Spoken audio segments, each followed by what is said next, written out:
특별히 9절에 보니까 오네시모가 나오죠. 우리 지난번에 골로새서 살펴보기 전에 빌레몬서를 살펴봤는데 빌레몬의 종이라고 하지 않았습니까? 여기 다 이제 골로새 교회 교인에 들어가는 거예요. 자, 오늘 이제 바울 사도가 마지막으로 명령하고 권면하고 있는 내용입니다. 자, 그것은 한마디로 얘기하면 기도예요. 그래서 오늘은 기도에 감사함으로 깨어있으라라는 제목으로 우리가 말씀을 묵상하려고 합니다.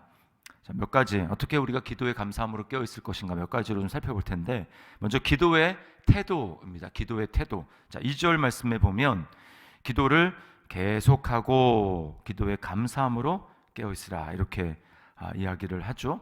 자, 데살로니가 전서 우리가 잘 아는 5장 16절부터 18절 말씀에 보면 이제 항상 기뻐하라, 그 다음에 범사에 감사하라, 그 사이에 뭐가 있습니까? 쉬지 말고 기도하라. 자, 여기도 마찬가지예요. 기도를 계속하고 쉬지 말고 기도하라는 것입니다. 쉬지 말고 기도하라. 기도는 능력을 발휘하기 위해서는 기도는 계속되어야 능력이 있습니다. 자, 그리고 감사함으로 깨어있으라 라고 이야기를 하죠. 기도는 우리가 보통 뭐라고 얘기하냐면 영혼의 호흡이다 이렇게 이야기를 하죠.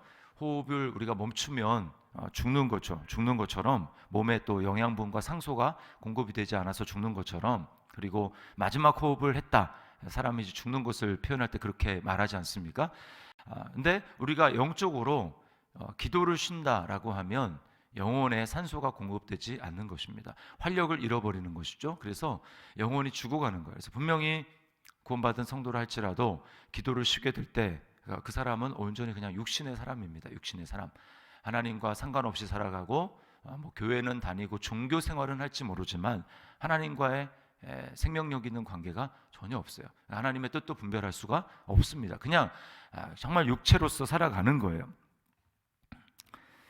자, 그런 기도를 우리로 하여금 하나님 앞에 활력 있게 만들어주는 요소가 뭐냐? 바로 감사라고 하는 것입니다. 감사.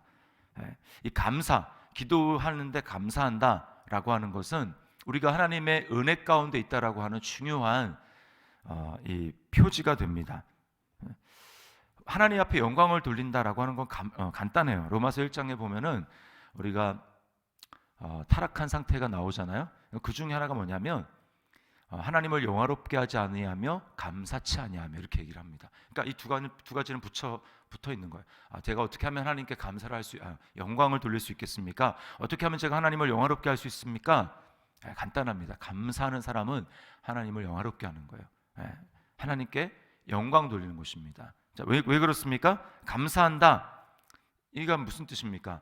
하나님 덕분입니다. 하나님이 이 일을 내게 해 하셨습니다 라고 고백하는 거죠. 그러니까 이것은 자기 영광을 구하는 게 아니라 하나님의 영광을 구하는 거예요. 주님 감사합니다 라고 하는 것 자체가 이 일은 주님이 하셨습니다, 주님이 내 삶에 은혜를 베푸셨습니다 라고 하는 고백이기 때문에, 그래서 감사하는 사람이 하나님께 영광을 돌리는 것입니다. 그런데 말이나 또는 뭐 물질이나 하나님 앞에 감사의 표현이 없다, 감사하지 않는다, 하나님 앞에 영광을 돌리지 않는 것입니다.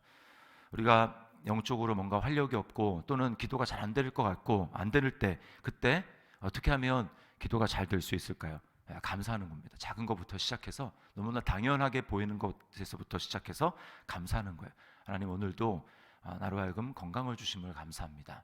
오늘도 제가 이렇게 숨쉬고 예배의 자리에 나오게 하신 것을 감사합니다. 또 이렇게 기도할 수 있도록 나에게 은혜 주신 것을 감사합니다. 무엇보다 예수 믿게 하신 거 감사합니다. 가진 것 없지만 영원한 소망인 천국을 소망할 수 있도록 은혜 주신 것을 감사합니다. 이렇게 해서 하나하나 받은 복을 세워보면서 하나님 앞에 감사하기 시작할 때 어느덧 우리의 마음이, 메마른 우리 마음이 촉촉하게 은혜로 젖어지게 되는 것을 경험합니다. 눈물이 나고 기도의 문이 열리는 거예요. 이게 바로 기도의 태도입니다. 그래서 감사하며 하는 기도의 감사함으로 깨어있는 것, 이것은 하나님의 은혜를 충만하게 받는 은혜의, 제가 수단이라고 했죠. 말씀과 기도는 은혜의 수단이다. 가장 강력한 은혜의 수단이 되는 것입니다. 이게 이제 기도의 태도예요. 계속하고 감사함으로. 예. 자, 그럼 기도의 이제 두 번째는 기도의 방향입니다. 방향. 기도의 방향. 자, 3절과 4절인데, 자, 3절에 이렇게 얘기하죠. 또한 우리를 위하여 기도하되 하나님이 전도할 문을 우리에게 열어주사 그리스도의 비밀을 말하게 하시기를 구하라. 내가 이 일 때문에 매임을 당하였노라. 4절에 그리하면 내가 마땅히 할 말로써 이 비밀을 나타내리라. 우리는 여러 가지로 기도할 수 있지만 정말 하나님 나라를 위해서 기도가 쓰여져야 됩니다. 나 자신을 위해서 물론 기도를 하지만 더 나아가서 그 기도는 하나님이 중보 기도로 쓰여지기를 바라는 거예요. 하나님 나라를 위해서 이 기도가 사용되기를 바라십니다. 여기 이제 전도할 문이라고 얘기를 했는데 직역하면 말씀의 문이에요. 말씀의 문. 말씀의 문을 열어달라고 하나님 앞에 기도하는 것입니다. 자, 기도는 어떤 역할을 하는가? 자, 말씀만 있으면 그 말씀은 벽에 부딪히게 되어 있습니다. 아무리 좋은 말씀이고 또 은혜로운 말씀이고 그래도 거기에 기도가 없으면 그 말씀은 가다가 벽에 부딪히는 거예요. 왜냐하면 마음이 강팍해져 있고 마음이 열리고 마음이 준비가 되지 않은 상태에서 말씀을 전한다. 그러면 그 말씀이 열매 맺기가 어렵습니다. 오늘 그걸 알고 바울 사도가 뭐라고 하냐면 우리를 위해서 기도하되, 우리를 위해서 말씀을 전하는 복음의 사역을 하는 사도와 사도의 일행들, 디모데 등등 전도하는 일행 등이 있지 않습니까? 그들을 위해서, 우리를 위해서 기도해 달라. 말씀의 문을 열어주시기를 기도해라라고 이야기를 합니다. 말씀의 문이라는 것은 한마디로 얘기하면 말씀을 듣는 사람들의 마음의 문이에요. 그죠? 왜냐하면 듣는 사람들의 마음의 문이 열려야 말씀이 들어가는 것이니까. 그래서 사도행전에 바울 사도가 복음을 전할 때 어떤 표현이 있습니까? 루디아, 자주장사 루디아. 루디아의 마음을 열어서 바울의 말을 청종하게 하신지라 이렇게 이야기를 합니다. 그러니까 루디아의 마음이 먼저 열려지고 거기에 바울의 이 복음의 말씀이 들어갈 때 거기에 열매가 맺혀지게 되는 것이죠. 사단은 여러 가지 방법으로 말씀을 듣지 못하게 합니다. 사람들의 마음을 강팍하게 합니다. 그리고 사람들이 육신에 완전히 속하게 만드는 거예요. 육신의 일이 뭐가 있습니까? 불안, 우울, 염려, 거짓, 오해, 이거로 가득 차게 만드는 거예요. 그래서 말씀이 말씀되지 못하게 하는 것이죠. 또 교회 안에서 육신의 일들이 사람들 안에 행함으로 말미암아 관계가 틀어지게 만듭니다.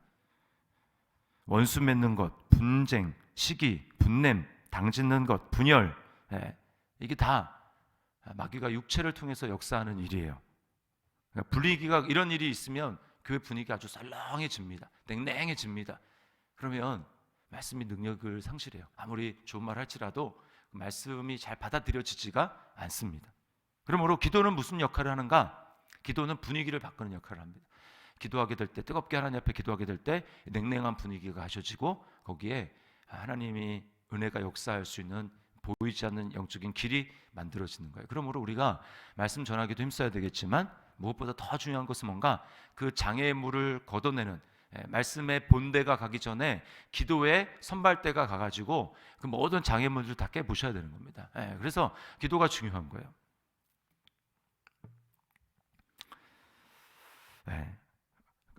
코로나로 분위기가 침체되어 있는 이때에 우리에게 무엇보다 더 중요한 것은 무엇인가? 이것은 바로 기도입니다. 기도.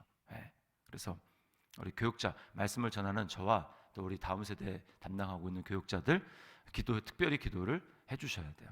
하나님, 우리 교회 더시티 사랑의 교회 말씀의 문이 열릴 수 있도록 역사해 주십시오. 말씀을 전하는 우리 교육자들이 성령으로 충만해서 하나님 말씀을 증거할 수 있도록 해 주십시오.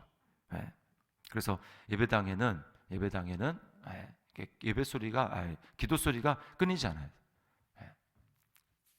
어떤 그 성도님이 그러더라고. 수요 기도회 이제 몇 주 전에 나오셨는데 안 나오다가 나왔는데 사모님 보고 사모님 우리 교회 기도에 불이 붙었어요 그러더래요. 기도 소리가 커졌다는 얘기죠. 이게 정말 부흥이 일어나기 전에 항상 기도의 불씨가 다시 일어나고 살아나는 그런 일이 반드시 먼저 있습니다. 그리고 이제 부흥이 일어나는 거예요. 그러니까 부흥은 말씀을 통해 사람들의 마음이 찔림을 받고 회개하는 역사가 일어나야 부흥이 되지 않습니까? 그러려면 이제 항상 기도가 먼저 가는 거예요. 기도가. 자, 그래서 이렇게 기도할 때 어떻게 됩니까? 자, 4절에 보니까 그리하면 내가 마땅히 할 말로써 이 비밀을 나타내리라. 마땅히 해야 될 말, 담대하게 말씀을 전하는 거죠. 사람의 눈치를 보지 아니하고 하나님의 말씀이 하나님의 말씀대로 역사하도록 하는 거예요. 그러지 않을 때 말씀이 담대하게 증거되지 못하는 것입니다. 이렇게 할 때 교회가 또 성도가 유익을 받는 것이죠. 기도하게 될 때 하나님 말씀 자체가 능력 있게 살아 있어야 또 성도들이 유익을 받는 것입니다. 이제 내년에 1월 중에 중보기도 학교가 예정이 되어 있어요. 우리가 기도하고 또 기도의 사람들이 일어나서 교회에 더 많은 기도가 쌓여질 수 있도록 해야 되겠습니다. 또 이를 위해서 기도를 해야 돼요. 자, 이게 기도의 방향입니다. 나를 위해서 기도할 뿐만 아니라 말씀이 말씀될 수 있도록 위해서 우리가 기도해야 돼요. 자, 그다음 세 번째는 뭔가 기도의 유익입니다. 기도의 유익. 이렇게 기도했을 때 우리에게 어떤 유익이 있는가? 자, 5절과 6절. 첫 번째 유익은 자, 5절에 외인에 대해서는 지혜로 행하여 세월을 아끼라라고 권면을 합니다. 이제 기도할 때 이렇게 아낄 수 있는 거예요. 자, 외인에 대해서, 외인은 예수를 믿지 않는 사람입니다. 예수를 믿지 않는 사람. 우리 그리스도인은 믿지 않는 사람들을 대해서 그게 동창일 수도 있고 친구일 수 있고 또는 친척일 수 있고 또 믿지 않는 가족일 수 있습니다. 영적인 주도권을 잡아야 돼요. 믿는 사람으로서 하나님이 이거는 겉으로 이렇게 막 세게 나가라 이런 얘기가 아닙니다. 속으로 하나님의 뜻을 분별하면서 깨어 있으면서 영적인 주도권을 잡아야 되는 거예요. 근데 영적인 주도권을 누가 잡을 수 있는가? 기도하는 사람입니다. 기도할 때 보이지 않지만 우리가 깨어 있어서 하나님의 뜻을 분별하고 영적인 주도권을 잡을 수가 있는 거예요. 그렇지 않을 때 어떻게 되는가? 여기 세월을 아끼라 반대로 하게 됩니다. 여기 세월을 아끼라 이 말이 뭐냐면 거기 남해주에 보시면 기회를 사라 이렇게 되어 있어요. 기회를 사라. 외인에 대해서 우리가 기회를 사라라는 말이 무슨 말이겠습니까? 그들에게 말씀을 전해서 예수 믿도록 하는 게 기회를 사는 거죠. 이러려면 영적인 주도권을 잡지 않고는 전혀 불가능합니다. 근데 예를 들면 그런 내가 깨어 있어서 하나님의 뜻대로 하나님의 뜻으로 그 믿지 않는 사람이 하나님께 나올 수 있는 일에 통로로 쓰임 받지 못하고 끌려다닌다. 영적인 목적 의식을 상실하고 끌려다닌다. 막 이리저리 끌려다닌다. 그러면 우리는 세월을 아낄 수 없고 기회를 살 수가 없는 것입니다. 나를 통해서 하나님이 그 사람에게 은혜를 끼치게 하고 하나님께 나오게 하는 이 역할을 감당할 수가 없는 거예요. 그럼 누가 감당할 수 있는가? 기도하는 사람. 기도할 때 이 일을 할 수가 있는 것입니다. 깨어 있으니까 이 일을 할 수가 있는 거예요. 이게 첫 번째 유익입니다. 그래서 어떤 사람 보면 참 안타까워요. 그냥 육신적으로 참 잘해줍니다. 근데 끌려다녀요. 예수 믿는 사람인데 안 믿는 사람에게 끌려다닙니다. 가족이 됐든 친척이 됐든 또 동창이고 친구들 끌려다녀요. 술자리에 가고 근데 아무 유익이 없습니다. 왜? 기도하지 않고 깨어있지 않으니까. 이거는 기회를 다 놓쳐버리는 거예요. 하나님은 우리를 그리스도인으로 그렇게 부르시지 않으셨습니다. 지혜로 행해서 기회를 사야 돼요. 기회를 사라. 두 번째 유익은 뭔가? 6절 말씀에 너희 말을 항상 은혜 가운데서 소금으로 맛을 냄과 같이 하라. 그리하면 각 사람에게 마땅히 대답할 것을 알리라. 말입니다. 말, 언어. 기도하는 사람 하나님이 그 언어를 통제해 주시고 할 말을 알게 하십니다. 그리스도인의 말은 말에도 은혜가 나타나야 돼요. 여기서 보니까 항상 은혜 가운데 이렇게 얘기를 하죠. 우리의 말에 하나님의 은혜가 묻어나고 하나님의 생명이 묻어나고 그렇게 해야 되는 것이다. 말에 지혜를 주신 누구에게? 기도하는 사람에게. 기도하며 깨어 있을 때 하나님께서 우리의 입술도 주장하십니다. 그래서 다윗이 시편에 뭐라고 합니까? 내 마음의 묵상이 주께 연락되기를 원합니다. 이렇게 고백했고 또 내 입에 파수꾼을 세우소서 이렇게 기도하지 않습니까? 기도하는 사람에게 하나님이 할 말을 무슨 말을 해야 될지 알게 하신다. 그래서 예수님이 그 사도들에게 너희가 공회에 잡혀가거든 무슨 말을 할지 미리 생각하지 말아라. 너희 안에 계신 성령께서 그때에 세상의 언변이 감당하지 못할 지혜 너에게 할 말을 주시리라 이렇게 말씀하십니다. 자, 제가 기도에 대해서 말씀을 드렸어요. 기도에 감사함으로 깨어 있으라. 예수님의 기도를 생각해 보십시오. 예수님의 기도는 하나님 나라를 구하는 기도였습니다. 하나님 나라를 구하는 기도. 그 기도의 핵심은 무엇입니까? 내 뜻대로 마시고 아버지의 뜻대로 되기를 원하나이다. 우리의 기도도 마찬가지입니다. 우리는 성경에서 우리에게 일관되게 얘기하는 게 먼저 그의 나라와 그의 의를 구하라 라는 거예요. 하나님 나라를 구해야 됩니다. 주님 나를 통해 하나님의 나라가 임하고 하나님의 통치가 임하고 제가 하나님의 다스림 가운데 완전히 들어가게 도와주셔서 나를 통해 하나님의 뜻이 펼쳐질 수 있도록 뜻이 하늘에서 이룬 것처럼 땅에서도 내 삶을 통해서도 이루어질 수 있기를 원합니다. 이 기도가 바로 주님이 원하시는 기도인 거예요. 기도의 방향. 그럴 때 우리는 기도에 감사함으로 깨어 있고 말씀의 문이 열릴 수 있도록 기도하게 될 것이고 또 기도의 유익, 외인에 대해서 또 내 언어, 행실 가운데 하나님의 은혜가 나타나게 될 줄 믿습니다. 오늘 이 말씀을 기억하며 우리로 하여금 우리 성령께서 우리로 하여금 하나님 앞에 기도에 감사함으로 계속해서 깨어있게 하시는 역사가 오늘 하루 우리 삶 가운데 충만할 수 있기를 주님의 이름으로 축원합니다.